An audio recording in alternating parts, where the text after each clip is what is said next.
Let's do this again. Hi everyone, I'm Anya and welcome to this video. Everybody is blogging their way through this economic situation that we are having here in the UK, so I might as well join in. Basically, the problems we are having in the UK is not just at the hands of the government, it's actually at the hands of the British people as well, by being ignorant of the situation. Now, this market is going to cost a lot of damage, to the point where I think nothing will ever be the same as it once was. Hence, everybody is flogging and blogging their way through this crisis right now. Now, the pound is taking a tumble.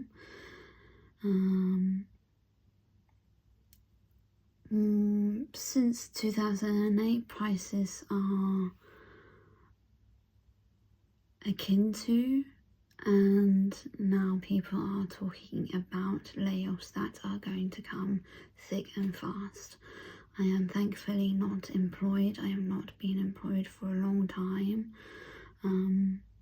I was kicked out and made homeless last year by my family and ended up going back into university.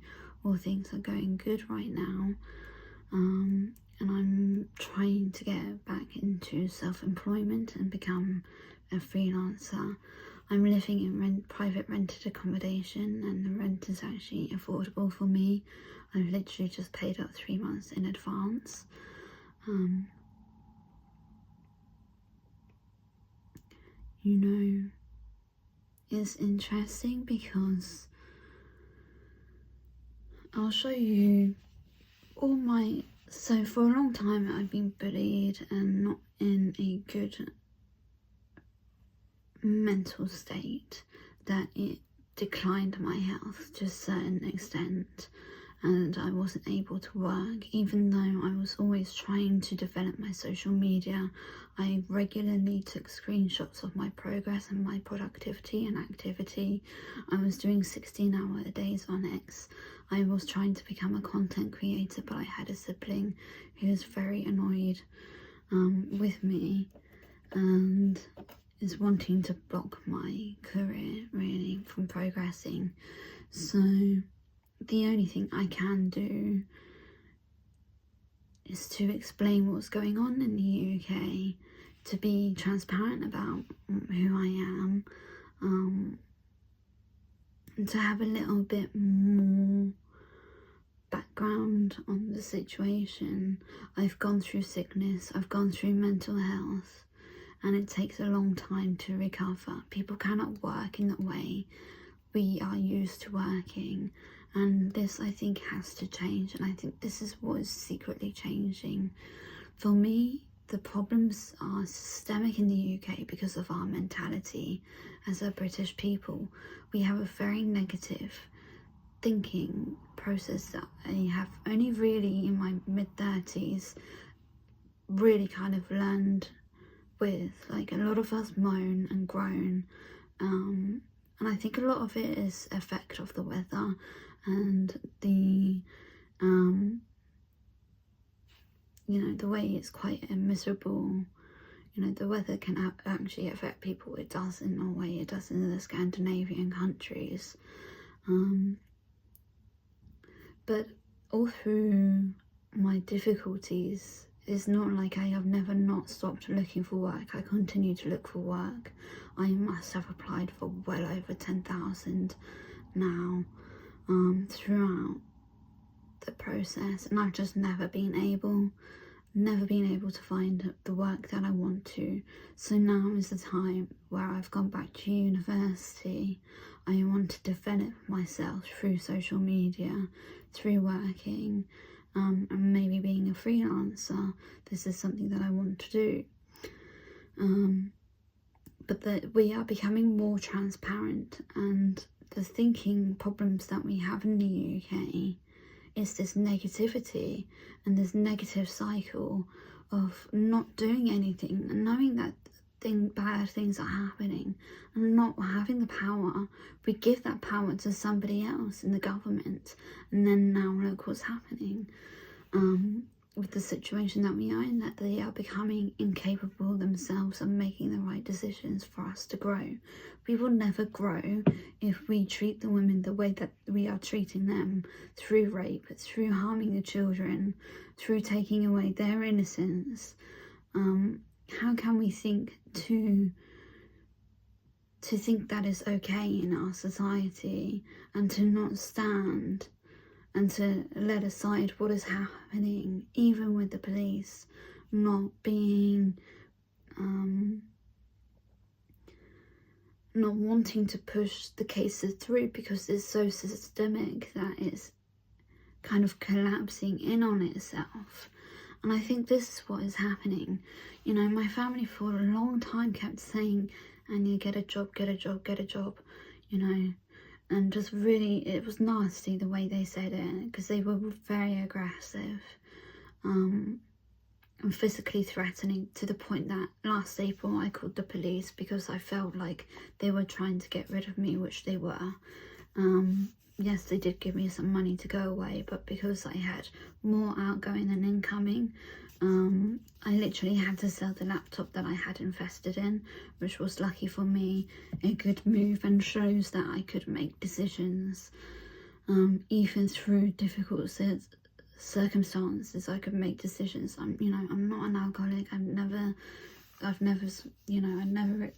smoked, never, done drugs, that type of thing. And somehow I end up in the situations that I end up in. Yes, I overindulge because sometimes situations are stressful, that when you're on your own for as long as I have been, it becomes a burden, and it continues to become a burden to such an extent that you become isolated and do not have a community around you. So therefore they think that they can take advantage of that. Now, in saying that, my extended family are very, very wealthy. They're worth about 200 million. They invented a product known as the UV light bulb that you see in printing, and actually I end up in printmaking industry. But of course I can't ever go into creative work because they do not like me being creative or self-expressive. Why? Because it scares them.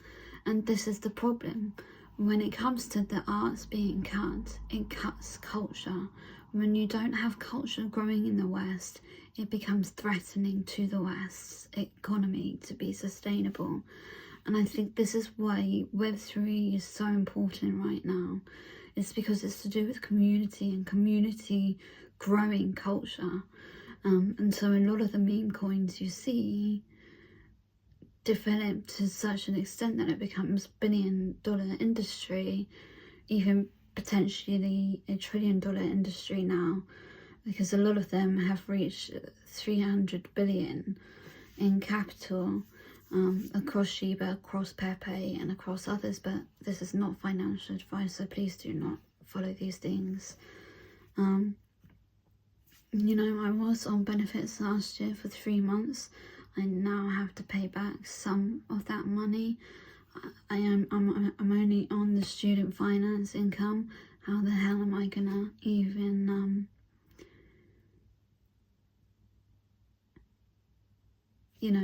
even pay that off? I can't. So God knows what I'm gonna do in the summer. I only just have enough rent, but then I have to really stretch out my bills, because I have to pay the iPad bill, I have to pay my iPhone bill. The iPhone is already £60, the iPad is already £60. So what's happening is that they're screwing people over, and it's going back, and it's going back into social media now, so that they can sustain that economy. But all of that stuff is biased. And you can kind of really begin to understand that. And I have tried to grow my platform on X, but it's just, there's no place for me there. So I use Broadcast now, and I am trying to maybe do more of this daily vlogging about the economy, and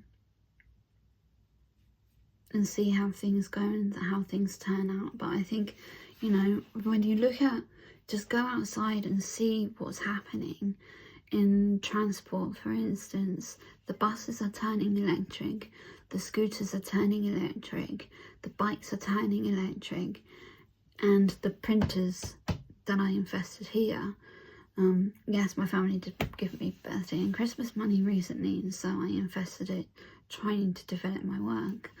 I'm still in the middle of unpacking that, but this is just a video to kind of talk about the situation, because even in universities now, universities are being affected by, through the arts cutting back. They are no longer funded in the way they once were. Well, have they ever really been funding?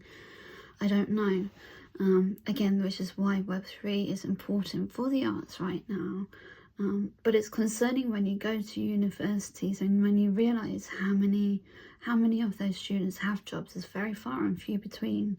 So without a bank of mum and dad helping the majority of them go through university, and even those who are coasting through, which I know some of them are, their desk is looking bare right now, midterm project, and it'd be interesting to see if this particular person gets kicked out or whatnot at the end of it.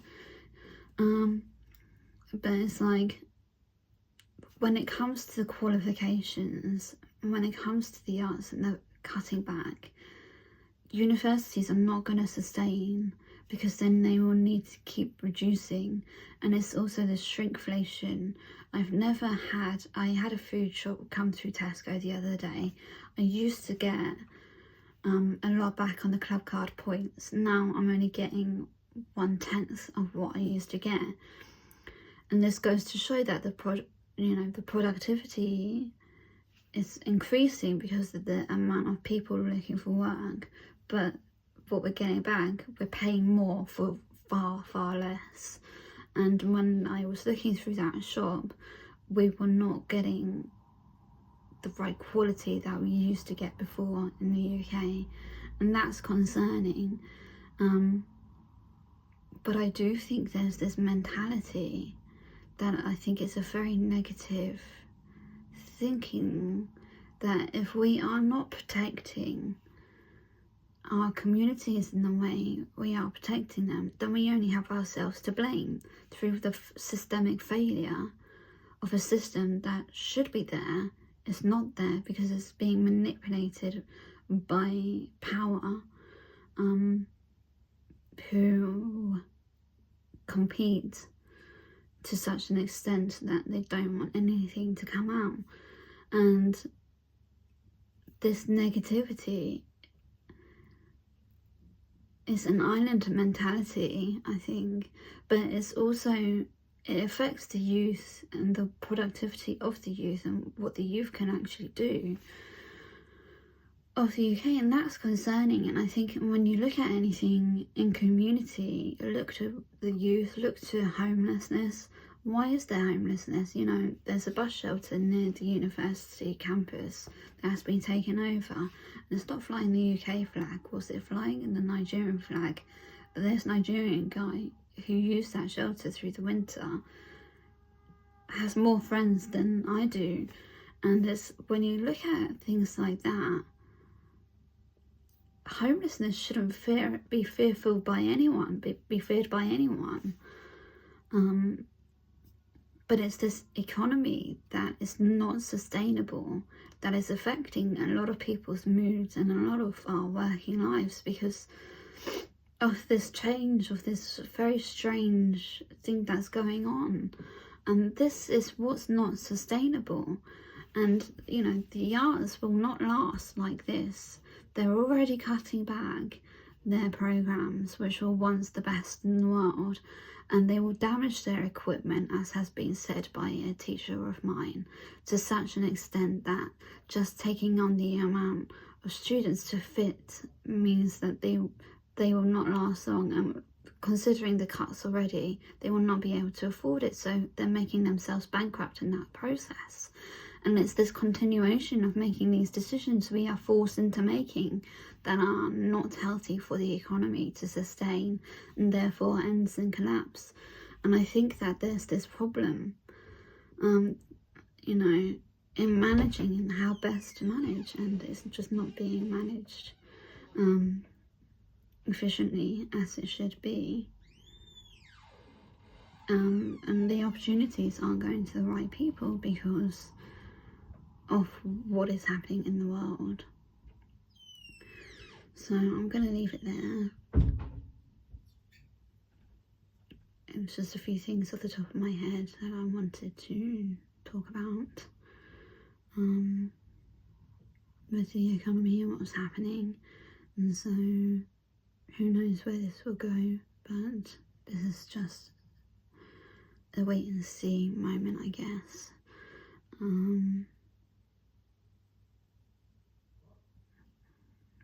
So yeah, that's that. Maybe there'll be a next one. If so, please subscribe and like and comment and do all that.